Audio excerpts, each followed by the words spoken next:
Hi, and welcome back again to Tim Bingham's Options and Volatility Newsletter. We'll be taking a look at ACHR Aviation, ACHR, where huge repeat call buying sets up ideally for a vol capture trade or vol captures trade with some edge. So let's jump in and take a look, shall we? First of all, here is going back from last Friday, right? A week ago, Friday, ACHR Aviation showed up on the scanners, right?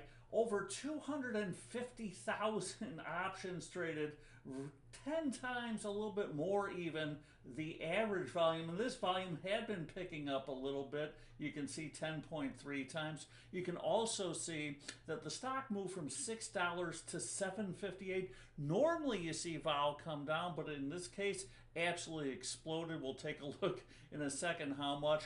The IV rank now, IV at the highest level ever. Taking a look, here's the IV chart from that day. You can see IV now poking to by far the richest level over the past year. And this isn't earnings related. Earnings came out several weeks ago simply based on the space taxing news, right? That ACHR Aviation probably going to be maybe, perhaps, going into the space taxi business. Certainly, that is years, decades down the road, to say the least. But you can see IV just absolutely off the charts here. We can also see that it continued. Here is from this Friday, right, where ACHR saw even more call buying, another 200,000 plus, right? You can now see average volume perking up to over 30,000.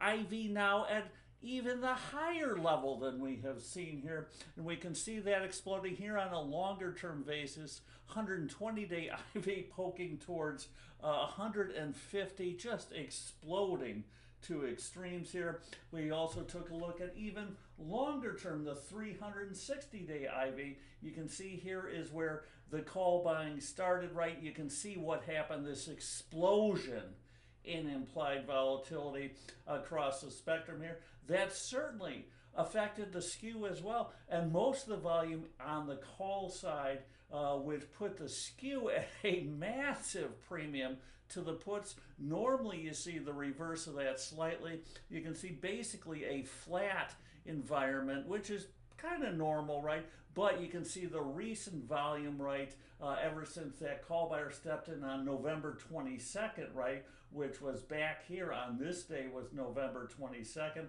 You can see that that skew and IV absolutely picked up huge. Now the call is carrying a massive premium to the puts. Another sign that maybe exuberance has gotten a little bit out of hand, to say the least. Let's jump in and take a look at the chart. You can see that the stock is absolutely going, parabolic here, right?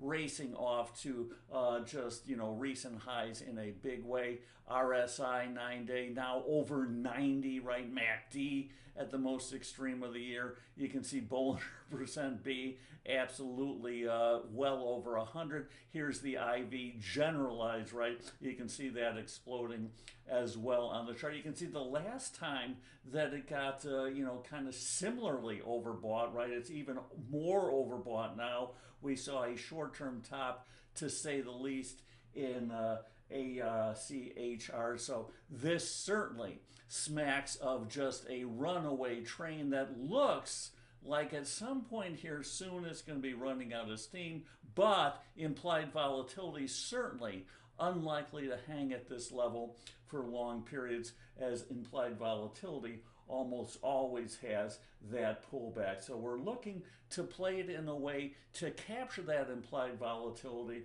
in a reasonable manner. So let's jump in and take a look at a couple trades. Here is the pricing from before the big call buying started, right, on November 21st. You can see that 10-12 January, right, 421 days out. Sell strangle, right, trading just over $6 with the stock at 506. So these puts deeply in the money, right? These are trading at virtually parity, carrying a little bit of premium on them, right? The calls trading well under $1. Let's fast forward then to Friday, right, where we saw the stock moved to 957, right? The put's still in the money, the 12 calls still out of the money, right? But we saw that sell strangle explode to $8. Why? Because IV now 120 on the puts, 102 on the calls. Before that big buying, that was under 85 on the calls, under 95 on the puts. So that huge jump in implied volatility, right, made the sell strangle, which should have come down in price, everything being equal, right? Puts are still in the money. They were big time in the money when all this started, right? They were 5 points almost in the money with the stock at 506. The stock rallied towards almost the ideal strike price as far as the differential, the 10-12. You want the stock somewhere around $10 or $12 ideally when you do a sell strangle.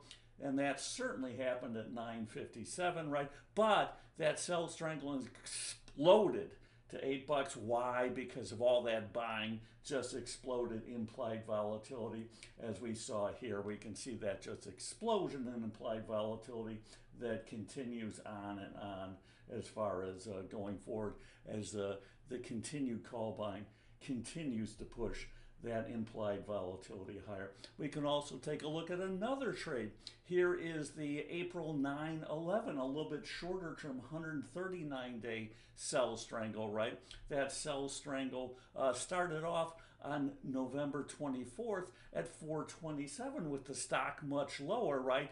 Now with the stock higher, that sell strangle between the two strike prices, shorter term nature, certainly it puts closer to the being in the money at 957, 57 points out. The call's still well over $1.40 out, but yet that sell strangle went from 427, right, the day before, you know, all this big call buying just continued, right, to 570 as continued call buying ramped things up here. So here you can see, taking a look at what would happen on that November trade, right, if we saw implied volatility drop back down. And that's really all we're looking to do here, is have that April 9/11 sell strangle, which closed at 570 and roughly at 140 IV, right? And we saw what happened with IV exploding to the highest level we have seen over the past year by far.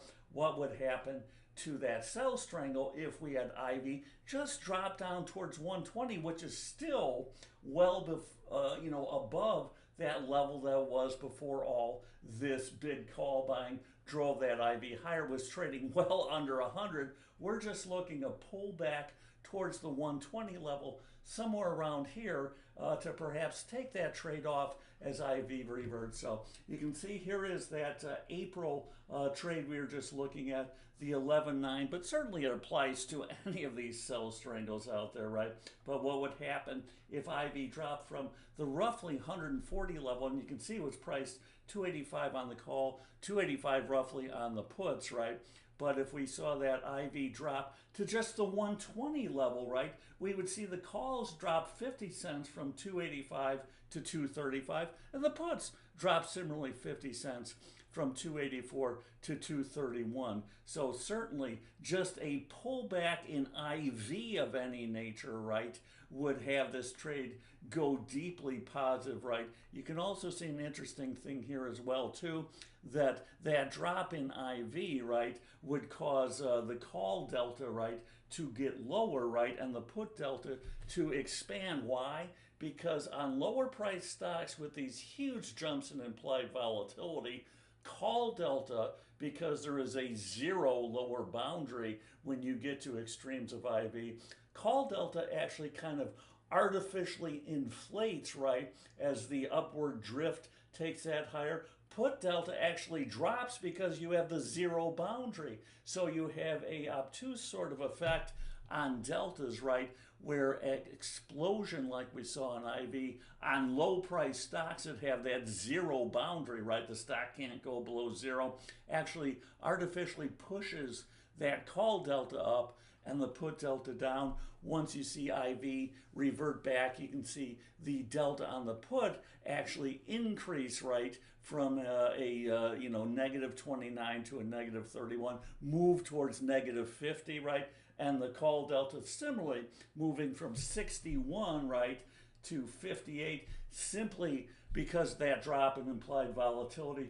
Everything else was kept equal except that implied volatility drop. So another way to look at this, right, to take advantage, here is the April 10, 11, and you can see a similar nature here. You can structure the expiration dates, the strike prices, so forth, to fit your particular sort of profile that you want to capture here. Here is a further out of the money one, right? The 7.5, 12.15 that was trading at $1.50. This is an iron condor trade, right? Defined risk, max risk on this, right? Before the big call buying really kicked in on Thursday and Friday, that iron condor was trading at $1.32 or so, right? Then, with that continued call buying, that lift in implied volatility, we saw that iron condor, which again moved further away on November 27th. The stock was at 748, barely out of the money on the 7.5 put, well out of the money on the 12.14. It was trading at $1.30 and change. Then we can see that iron condor on the 29th, right, with the stock now at 957, basically halfway between the 7.12 strike price, right, the ideal spot. It actually moved up in implied volatility and price simply because of that big call buying out there. So for those who want to do a defined risk sort of trade, right, you're only risking about 50 cents, right, 2-point wide on the wings on both sides, right? You're getting $1.50 up front. So you have about a 50-cent risk, right? And if you have that IV revert back, and it doesn't even have to revert back all that much, right? You can see it would drop back about 20 cents just having that IV move down to the 125 level, right? Instead of having it up around that 140-ish level. So very similar in nature to this scenario, right? Except you have defined risk up front. And because of defined risk, your initial credit received would be less, right? But your risk would certainly be less as well. But this is another way to play it with an iron condor trade. Sell that iron condor at 150. Plus, you have the ability to sell shorter term spreads against it, right? If need be, to help bring in more premium. So if all of a sudden the stock moves, say, towards that 12 or above that $12 level, right, you can simply look to, roll that 7.5 put spread up to maybe the 8.6 in April, or sell shorter term put spreads against it, bring in more premium, right? And eventually, if you get more than $2 net, you have a zero risk trade that if in April ACHR Aviation is above 7 but below 12, a 5-point wide, channel there on a $9.50 stock, very wide channel, right? You could have the best of both worlds and get to keep that $2 credit. So again, that's the way we like to go about identifying possibilities to capture these huge increases in IV caused by that massive call buying out there. Again, you just see repeated, right, 250,000 there. You can see that huge jump in implied volatility, the skew getting absolutely towards the call side as well. So sets up ideally for numerous sell strangle trades, sell straddle trades, right? Iron condors, anything of that nature. Even a simple buy right, if you want to lean a little more bullishly with the trade, would be ideal as well. So hopefully provide some insight into how we go about identifying trade opportunities based on implied volatility, looking to capture that volatility and do it in a reasoned fashion. So until next time, as always, here's a good trading. Take care.